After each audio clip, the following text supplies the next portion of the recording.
ओम शांति। आज की इस वीडियो में हम बाप दादा की नेक्स्ट अव्यक्त वाणी पे बात करेंगे। तो हम देखते हैं यहाँ पर 3/10/1969 की वाणी है, मतलब 3 अक्टूबर की है यह वाणी 1969 की, जिसमें बाप दादा ने हमें संपूर्ण समर्पण की निशानियों के बारे में बताया है कि हम बच्चों की संपूर्ण समर्पण की क्या क्या निशानियां हैं उसके बारे में इस वाणी में हमें संपूर्ण रीति बताए हैं। तो आइए सुनते हैं हम इस वाणी को विस्तार से। बाबा क्या कहते हैं? किसको देखते हो? कौन किसको देख रहा है? 2-3 में ने तो अपना विचार सुनाया। आज बाप दादा अपने संपूर्ण परवानों को देख रहे हैं, क्योंकि कहाँ तक परवाने बने हैं वो देखने आए हैं। वैसे तो परवाने समा के पास जाते हैं, लेकिन यहाँ तो समा परवानों से मिलती हैं। आपको मालूम है जो संपूर्ण परवाने होते हैं उनके लक्षण क्या हैं, परख क्या है? हर एक ने सुनाया। आप सब ने जो सुनाया है वो यथार्थ हैं। मुख्य सार में तो यही निकला कि जो परवाने होंगे वो एक तो समा के स्नेही होंगे, स्नेही समीप होंगे, व सर्व के संबंध एक के साथ ही होंगे। तो सर्व संबंध स्नेही समीप और सहज जो संपूर्ण परवाने होते हैं उनमें ये चारों बातें देखने में आती हैं। क्या बाबा बोले हैं यहाँ पे कि हम बच्चों की जो संपूर्ण समर्पण की या संपूर्ण परवाने होने की निशानी है वो बाबा ने हमें यहाँ पे बताई हैं कि सर्व संबंध और सर्व के स्नेही और बाप के समीप और साहस। यहाँ पे 4 बातें बाबा ने हमें खास रूप से बताई हैं।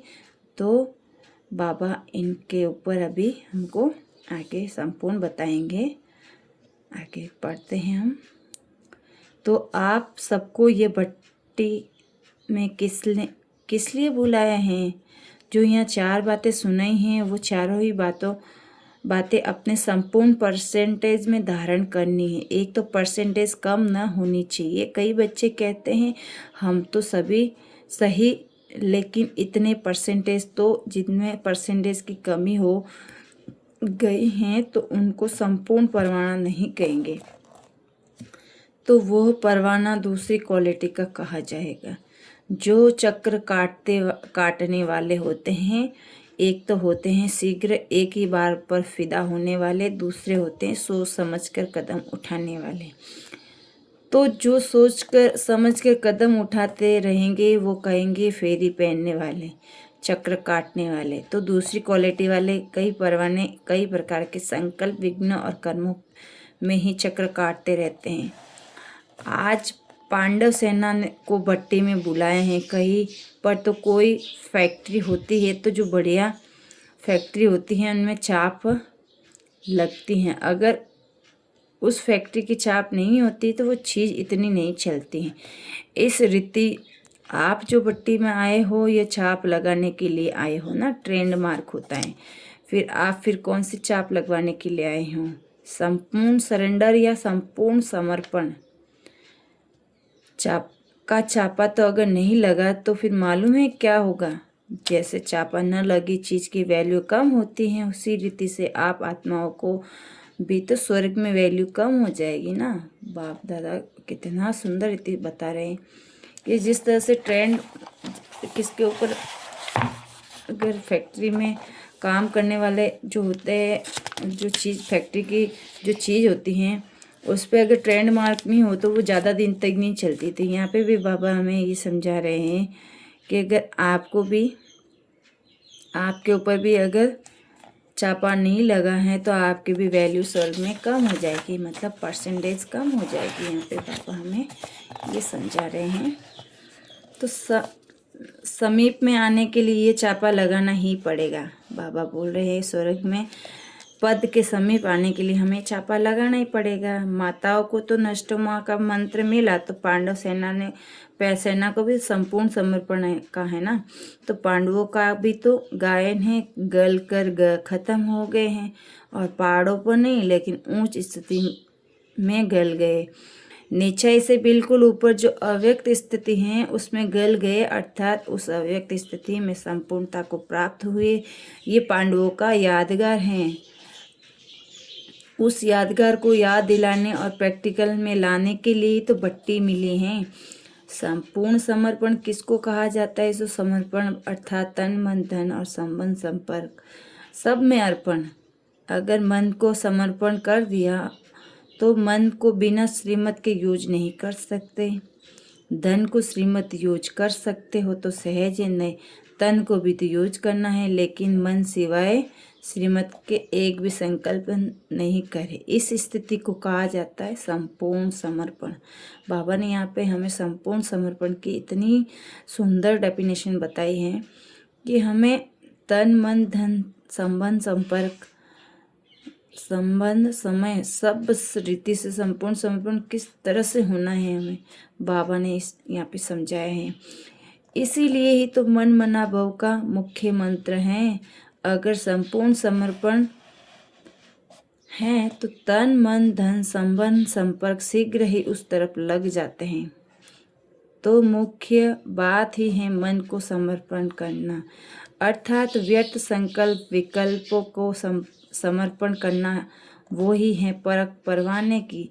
संपूर्ण समर्पण वालों को तो मैं सिवाय उनके गुण कर्तव्य संबंध संपर्क में सूझता ही नहीं। अब बताओ ऐसा छापा लगाया हो जैसे आजकल के ज़माने में आप लोगों को दफ्तरों में काम करते हो तो कभी कभी दफ्तर की जो चीज़ें होती है वो अपने काम में लगा देते। इस रीति में जो समर्पण कर दिया वह आपकी चीज़ नहीं, जिसको दिया उनकी, तो उनकी चीज़ को आप अपने कार्य में यूज नहीं कर सकते। लेकिन संस्कार होने के कारण कभी कभी श्रीमत के साथ मनमत देह अभिमान पने की मत शूद्र पने की मत कई यूज कर लेते हैं। इसीलिए ही तो कर्मातीत अवस्था व अव्यक्त स्थिति में सदा एक रस नहीं रहती है, क्योंकि भिन्न भिन्न रसों में है तो ये स्थिति भिन्न भिन्न है। एक ही रस में रहे तो एक ही स्थिति।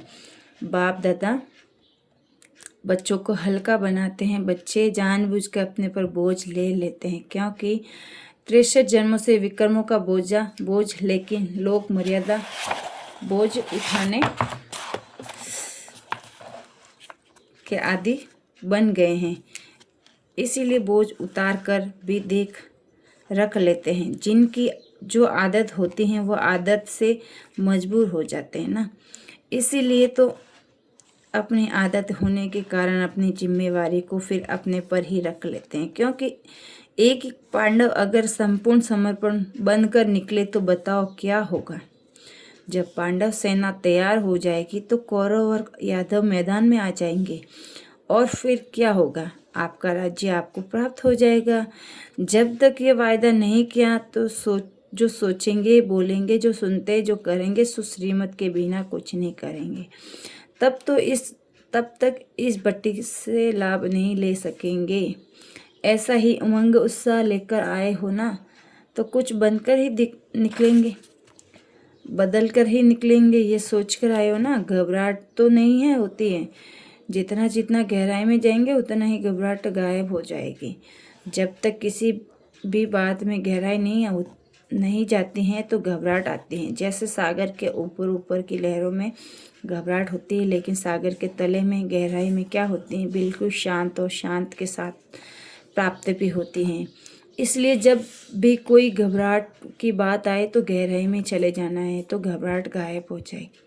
अगर लक्ष्य और लक्षण कौन से धारण करने हैं, अब लक्ष्य और लक्षण कौन से धारण करने हैं, इसमें जो नंबर 1 होंगे उनको क्या देंगे, भविष्य में तो राजधानी लेंगे ही, लेकिन यह भी सौगात मिलेगी इसको हर एक यही प्रयत्न कि हम तो नंबर 1 में आएंगे, 2 नंबर वाले को नहीं। जो फिर विन करेंगे वो 1 नंबर में आएंगे, फिर विन करने की कोशिश करो तो 1 नंबर में जाएंगे।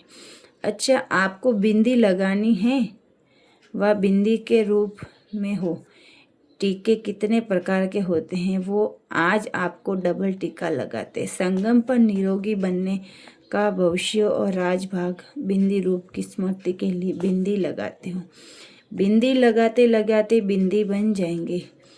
कोई भी व्यर्थ संकल्प आया तो उनको बिंदी लगा दो, फिर बिंदी बन जाएंगे। अच्छा, ओम शांति। यहाँ पे बाबा ने अपने इस वाणी को विराम दिया है, हम भी अपनी वाणी को विराम देते हैं। आगे हम नेक्स्ट टॉपिक पर, नेक्स्ट वाणी पे बात करेंगे नेक्स्ट वीडियो में। ओम शांति।